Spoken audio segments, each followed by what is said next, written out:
мусобиқаи гӯштини миллии гӯштингирӣ ин навбат даҳо паҳлавонони номоварро аз дохилу хориҷи кишвар дар ноҳияи Хуросон ба ҳам овард. Лозим ба зикр аст, ки барои ташкил ва гузарондани чунин мусобиқаҳо дар баробари мақомоти маҳал соҳибкорон низ ҳавасманданд ва аз худ ташаббус нишон дода кӯшиш мекунанд, ки паҳлавононро аз нигоҳи моддӣ дастгирӣ намоянд ва рӯҳбаланд созанд.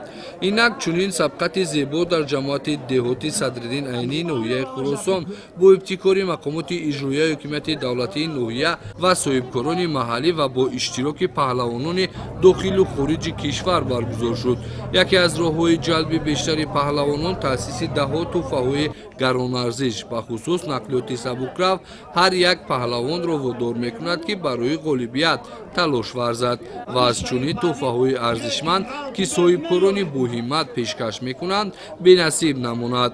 дар баробари паҳлавонон ҳамчунин Эмомалӣ Нуралӣ, ғолиби мусобиқаҳои сатҳи ҷаҳонӣ, паҳлавони умедбахши кишвар ба ҳайси меҳмон дар мусобиқаи имрӯза иштирок ва паҳлавононро мухлисӣ намуданд.